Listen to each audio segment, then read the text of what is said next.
दोस्तों, आज हम बात करेंगे एक बहुत ही इम्पोर्टेंट और आम टॉपिक पे बात करेंगे, जो कि बच्चों को चश्मा क्यों लगता है, आँख पे क्यों नहीं दिखाई देता है। ठीक है, ये टॉपिक हर पेरेंट्स के लिए इम्पोर्टेंट है, क्योंकि अगर टाइम पे डायग्नोसिस और ट्रीटमेंट ना हो तो बच्चे को आंखों को लॉन्ग टर्म इफेक्ट पड़ सकता है।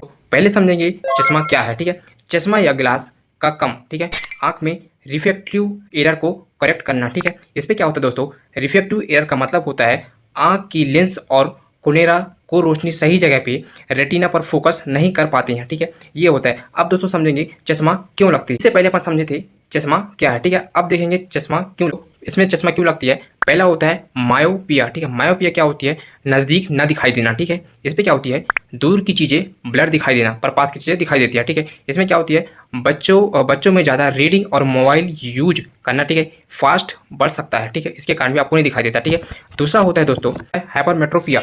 ये क्या होती है, दूर की चीज़ों को कम दिखना। ठीक है, मतलब पास की चीज़ें दिखाई देती है पर दूर की चीज़ें कम दिखना। ठीक है, इसमें क्या होती है, नज़दीक का चीज़ें ब्लर होती है। ठीक, बच्चों को चश्मा लगते हैं। ठीक है, कब लगते हैं, जब रीडिंग में प्रॉब्लम हो तब बच्चों को चश्मा लगता है। तो बच्चों को चश्मा कब लगता है, ये जेनेटिक्स के कारण भी हो सकता है। ठीक है, क्या होता है, अगर माँ बाप को अगर चश्मा लगता है तो हाई चांसेस है कि बच्चों को भी चश्मा लगेगा। ठीक है, एसक्यू स्क्रीन टाइम। ठीक है, इसमें क्या होते हैं, आई स्टेंस, मोबाइल, टीवी, टैबलेट्स। ठीक है, ज़्यादा स्क्रीन टाइम में आंखों पर स्ट्रेस पड़ता है, जिसके कारण होता है विटामिन डिफिशियंसी। क्या होता है, विटामिन ए की कमी से नाइट ब्राइटनेस और ओवरऑल आई वीकनेस हो सकता है। ठीक है, जिसके कारण भी चश्मा लग सकता है। ठीक है, उसके बाद होता है दोस्तों लक्षण, इसके सिम्टम्स क्या क्या है, चलिए इसको। ठीक है दोस्तों, इसके बाद क्या होता है, इसके लक्षण देते हैं, सिम्टम्स क्या होता है। ठीक है, पहला होता है रीडिंग में दिक्कत। ठीक है, रीडिंग में दिक्कत क्या होती है, रीडिंग में दिक्कत या नज़दीक का दूर या ब्लर दिखना। ठीक है, उसके बाद होता है नाइट विजन में प्रॉब्लम।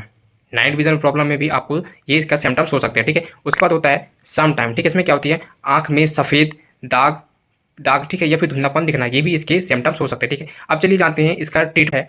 पहला होता है ग्लास या चश्मा। ठीक है, सबसे कॉमन और सिंपल सोल्यूशन। ठीक है, या फिर सेफ सोल्यूशन। ठीक है, सेकंड होता है दोस्तों आंखों को नंबर को अकॉर्डिंग ग्लास बनवाए जाते हैं। ठीक है, ये भी होता है। उसके बाद दोस्तों ओल्डर किड्स में सिर्फ डॉक्टर के गाइडलाइंस पे ही आप चश्मे वगैरह लगा सकते हो। ठीक है, या फिर डॉक्टर के अकॉर्डिंग रह सकते हो। इसके बाद दोस्तों आप कर सकते हो सर्जिकल कर सकते हो, और किस पे क्या कर सकते हो, ट्रीटमेंट में कंसीडर कर सकते हो। ठीक है, या फिर इस पे सर्जरी भी करा सकते हो। ठीक है, इसके बाद दोस्तों फोर्थ ट्रीटमेंट हमारा क्या होता है, लाइफ स्टाइल डाइट। ठीक है, इस पे क्या होता है, स्क्रीन टाइम कम करिए, मैक्सिमम 1 से 2 घंटे, बैलेंस डाइट। ठीक है, इस पे आप ग्रीन वेजिटेबल लीजिए। ठीक है, इसमें फ्रूट्स खाइए, और इस पे क्या कीजिए, खासकर विटामिन ए जैसी, तो आप रेगुलर आई चेकअप भी कराएं। ठीक है, टाइम पे आई चेकअप कराते रहें। उसके बाद होता है बच्चों को आउटडोर एक्टिव कराएं। ठीक है, उसके बाद क्या होता है दोस्तों, बच्चों को आउटडोर एक्टिव करवाएं। ठीक है, सनलाइट से आई स्ट्रॉन्ग होते हैं।